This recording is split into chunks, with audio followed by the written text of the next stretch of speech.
Hi, Philip Lund here with Depix. I'm going to give you a quick overview just so you can familiarize yourself with the interface, how it basically works, and then we'll go into more detail on each one of the features individually. So here we go. When you first open Depix, this is what you're going to see. The UI is such that you have three tabs up here: Generate, Curate, and Train.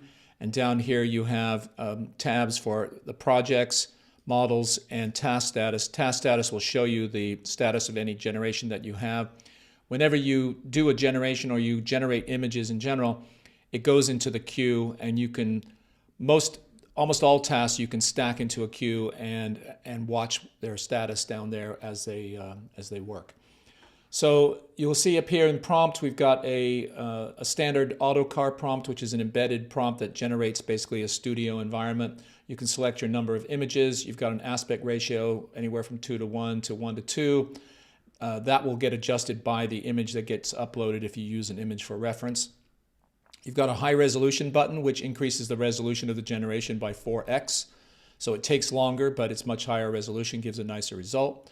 And then you've got your control image composition. This controls if you've got a perspective of an image that you really like. If you load your image in here, it will create a depth map image of it, and then you've got a slider to vary the amount of weight for the generation to that image. Sketch, the same thing. When you load an image here, it can be an image or a sketch. If you load a sketch, you can choose the weight of the generation that holds to the sketch from 0 to 100%. And then you've got if you load a picture, it will actually convert it to a sketch and use that. The sketch is different from the control image composition in that the sketch actually converts the image to a sketch, no matter if it's a sketch or a picture, and will hold very tightly to that sketch. Whereas the control image composition is a depth map. And so the way it generates images is slightly different, and you can experiment with that and see what the differences are. For the camera view, this is a new feature we just added, and it's not quite working perfectly yet, but it's going to be soon. You can essentially upload your own 3D model into this area here, and it'll generate a depth map based off that position of the camera, so you can dolly the camera in and out and rotate. We don't have field of view yet, but we're expecting to get that soon as well. It comes with a default car loaded, and then you can, with the arrow key, you can hit My Model. So you can actually load your own model here. It does require it to be less than 8 megabytes, so it's got to be a small OBJ, GTLF, FBX, I think, or STL.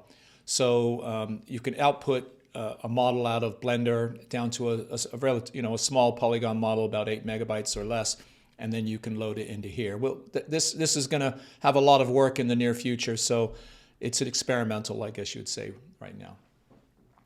So I'm just going to start with not doing anything but hitting the Generate button. So once it starts to generate and you see the circle cube thing go at the top here, you know that it can already, you can start stacking it into another generation. So I'll do one of 4, and then I'll make this slide over here and generate one with 8 images. Now you can see you've got 2 generations going at once.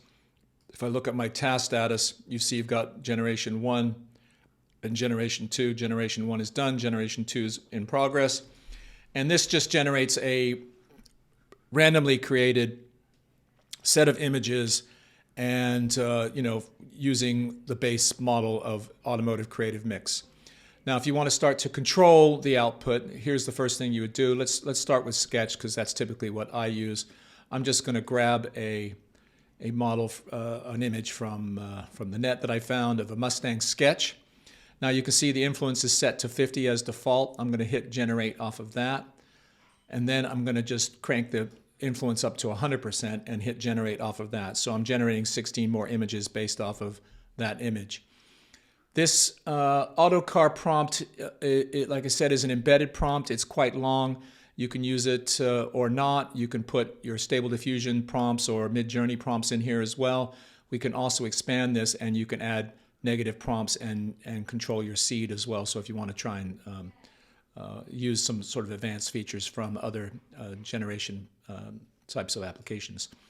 if you go into prompt here, one thing that I like to do is make all the generations a consistent color. So I might say silver car in studio light.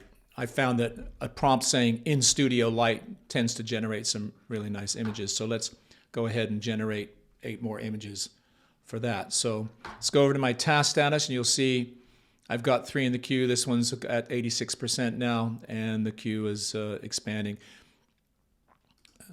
as generations go. So when you click on one of the images, it expands it. It shows you what the influence was. It shows you that it was a sketch, that as I mentioned, that the sketch converts the image to a sketch. So this is the actual sketch that was used to influence the image. The influence percentage at the bottom, the size, the base model that was used, the prompt, and the upscale mode. So here you can actually upscale to 2, 4, or 8 size, which is kind of nice. With the arrow key, you can, or clicking on the arrow, you can scroll through each image, or you can use your arrow keys on your keyboard to go back and forth as well, and you can see the variations on that, being that it was 50% variation allowed. So let's go to this next one. This one was 100% kept to the sketch, so you'll see in general the variations of the shape will be slightly less. You'll still get variations of light and shape as well, because we're not controlling it 100%, as far as it could be. Here's the silver car in studio light. So now you can see that each one of the images are all in a silver color, which is good. And you still get some variation because it's a different seed for each one.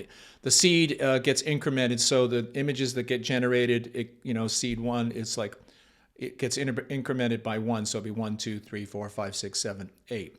Now, if you like any of these images here, let's say you like this one, you can choose this button here, which will send it to the curate. There we go. Okay, so now it's here, and then you're in the curate page, and you can do some really cool stuff here. Here we've got mixing images, a sketch and brush tool, a lasso tool, a background replacement, make it full screen, download, send to the generate page. So if you make modifications to this and you want to generate more versions from this, you can send it back to the generate tab and start generating more images off of that. And then you've got the upload a new image, so you can upload any image into this area as well. Over here you've got a tab which shows all your previous image generations that get stacked here, and we'll talk about that in a minute. But let's take this one and go to the brush tool. In the brush tool, you can, with this button here, convert to sketch. So I'm going to convert to sketch. Takes a second, and now you can see this image is being converted to sketch. And you've got a brush tool and an erase tool up here. Let's just take the erase tool and we'll start to clean up a little bit. Let's just erase all this stuff down here. Get some of this junk out from down here, like so, from the reflection. Alrighty, like there. And then we can take out the logo in the front, and maybe we want this this front grille area to be a little cleaned up here so it looks a little smoother when we regenerate. So we can clean that up, and maybe maybe you want to change this line here. Maybe you don't like the angle of that so much. Let's take this out. Let's just take all of this out just for kicks here. So you can use your brush and change the size. And then when you go back to here again, you can see when you loaded the image, it'll use this style image of the original image. So it'll try and make it as much close to this. And you can vary this image, which will give you different styles based on your sketch. So, and then you've got to regenerate the whole image. So soon we'll be able to generate just a regenerate portion of this image. We're not there yet, but right now that's defaulted on. You don't play with that. So I've hit generate. And now you can see it's in my stack here. It's generating there. I can, if I want, take my style image, bring that down to 45%, hit generate again, and you'll see it goes up into the stack again. And hit the erase button, and that'll clean that up. Okay, so now I'm going to bring this into the sketch tool, turn it into a sketch. And this takes a couple seconds. There's quite a number of users on it. It's a single GPU. So an implementation that would be much better would be a dual CPU, a dual GPU machine. So when someone's training, it doesn't slow things down. But anyway, so now I've converted this to a sketch, and I can begin to change a few things if you like. Again, I can take the erase, and I might just hit the erase button here and click over here, just erase that line, maybe erase the door lines because I don't know where there's going to be yet. Fix that up a little bit. Maybe I'll just take this whole side panel down and let it try to figure out something new. And I could put in a new line. The darkness of the line will determine the weight that it carries. So let's say I carry this down here, and maybe I take a line up here like so. Blends into the hood, something like that. Anyway, just to show you, and then I'm going to hit generate again and see what that does.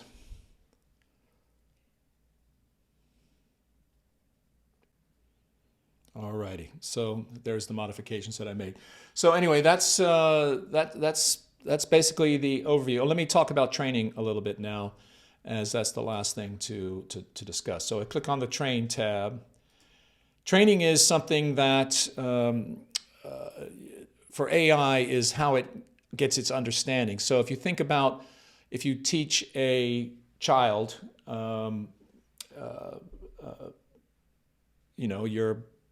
you teach a kid what a telephone is, you'll show them, oh, this is a telephone. You turn it around and you show them all the things in the telephone. It's much like that for here. When you do training, you want to have multiple images of the same object from different angles and different backgrounds, as varied as possible. Or if you're training on a set of stuff, you might just want a varied set of images, and I'll show you some examples now. So if I click on My Models here and I say View All, now you can see some of the trained models. On here I trained on some marketing images of a 911. So I just went on the internet, grabbed a bunch of marketing images of the 911 from different angles and different variations, different colors. And now after you hit train, and it takes about 10 minutes or so to train the model.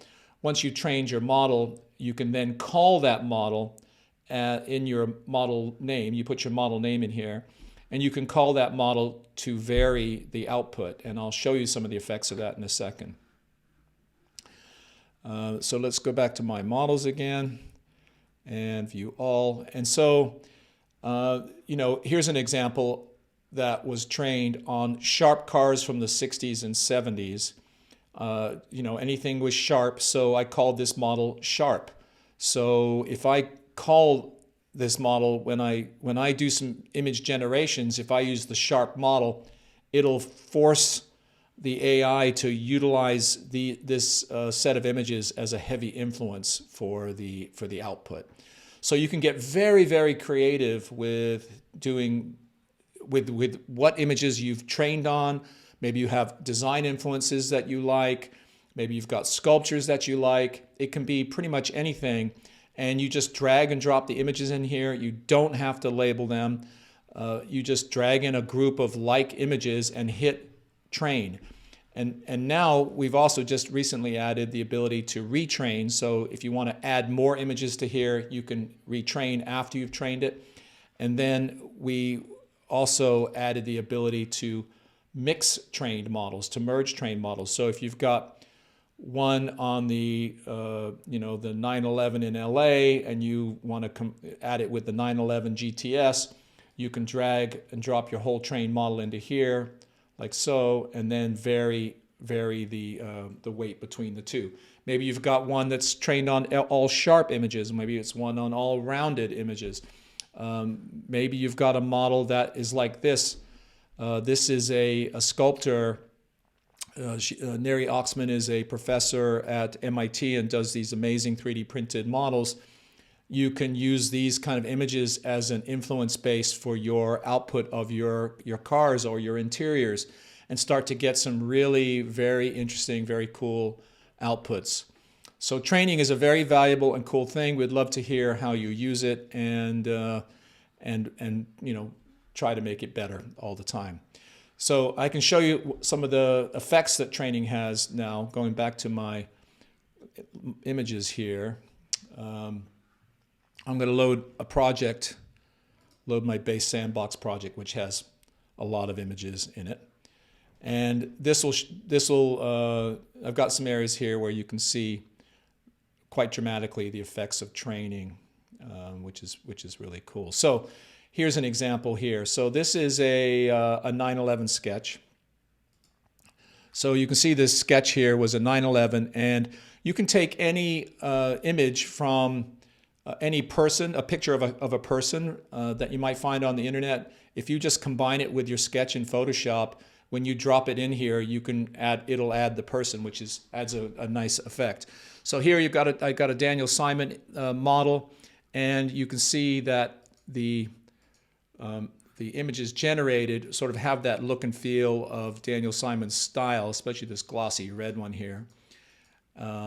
So that's kind of cool. So if I go to the next one, this was using the Neri Oxman, see model Neri Oxman here, and you can see this gives a very different look and feel for each one of the images that were generated from this sketch, all set at 50% influence. This was for the Lamborghini Revuelto, and tries to fit the Lamborghini into this package of a 911, which doesn't quite look right, but you get the idea. Here's one that's trained on some images of the Nissan, I think it was called the 2020 show car, which makes a very cool looking image. And notice it changes the look and feel of the person as well. Here's the one from the Sharp. So this is sort of cars from the 60s, and you can see again the dramatic difference in the overall look and feel of each one of these images based on just changing the model name alone. Here's one that was trained on this is the Automotive Creative Mix. And you can see my prompt here, car and studio light. Like I mentioned, I like using that one because it seems to make really nice looking generations. And then I actually modified this one. I said red car in Photo Studio. So this one, you can control the color of the car with your text prompt, red, silver, yellow, green, orange, whatever you like, which is also very nice. So that's an example there, and it can be on sketches too. I did a similar thing with an original sketch I found of the Cybertruck, and added this one's the model Sharp, and tries to make it look like a 60s model here. This one's Creative Mix. Each one has a sort of different look and feel, different flavor. And you can start to, once you understand the overall effect of what training does, you'll begin to say, okay, you know what, I want to train on this, I'm going to try train on this. And then when you do your generations, you can because you can stack things in a queue, you can just stack, change the model, generate, change the model, generate, change the model, generate, change the model, generate, and generate lots and lots of options to look through and see which effect you like to use more. Anyway, that's a overview of Depix, and look forward to your thoughts, feedback, and comments. Let us know what you'd like to see and how you'd like it to work in the future.